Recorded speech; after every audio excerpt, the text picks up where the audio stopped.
Well next point हमारे पास है metformin और कंट्रास्ट। इसका क्या मतलब है? असल में जो लोग मेटफॉर्मिन यूज़ करते हैं डायबिटीज़ के पेशेंट्स, उनके लिए ख़ास तौर पर ये वीडियो है भाई, कि अगर आपको कोई मसला हो गया है कि आपको जाना पड़ता है, आपने एक्सरे, सीटी स्कैन या फिर कोई एमआरआई वगैरह करना है जिसमें आपको कंट्रास्ट इस्तेमाल करना होता है। ये एक तरह से समझो कि भाई केमिकल है, एक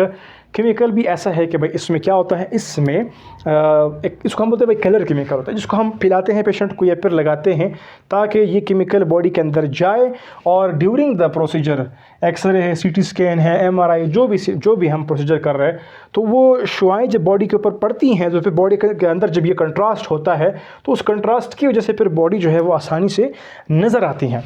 तो इसीलिए हम कंट्रास्ट को पेशेंट्स को पिलाते हैं या फिर लगाते हैं, ख़ास तौर पर जिनमें आयोडीन उस कंट्रास्ट में होता है। तो ये कंट्रास्ट जो है किडनीज़ क्या करते हैं, वो चाहिए होता है कि भाई इसको बाहर निकाले, लेकिन ये कंट्रास्ट किडनीज़ को मुतासिर करता रहता है और बहुत स्ट्रॉन्ग तरीके से मुतासिर कर सकता है, किडनी के फंक्शन को कम करता है। इसीलिए कंट्रास्ट करते से पहले, करने के बाद RFT करना चाहिए, रीनल फंक्शन टेस्ट करना चाहिए।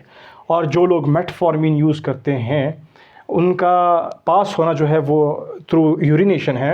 अगर हमने कंट्रास्ट यूज़ करना होता है और पेशेंट्स को, और वो पेशेंट्स मेटफॉर्मिन पर हो, तो उनको चाहिए होता है कि भाई वो मेटफॉर्मिन तकरीबन 24 से 48 घंटे पहले स्टॉप कर ले, और उसके बाद जब कंट्रास्ट प्रोसीजर हो जाए उसके फिर बाद 24 से 48 घंटे बाद फिर से स्टॉप करना होता है, मतलब तब तक स्टॉप करना है, फिर उसके बाद यूज़ करना है, और वो भी RFT करना है, रीनल फंक्शन टेस्ट करना है कि भाई किडनीज़ का फंक्शन ठीक है नहीं ठीक। अगर हम नहीं करेंगे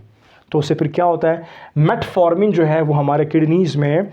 एक्यूमुलेट करना शुरू कर लेगा, एक्यूमुलेशन इसकी होगी, जिससे फिर क्या होता है, जैसे ही किडनी में इनकी एक्यूमुलेशन होती है, फिर मेटफॉर्मिन की एक्यूमुलेशन की वजह से फिर क्या होता है, जो हमारे किडनी का फंक्शन यूनिट है जिसको बोलते हैं नेफ्रॉन,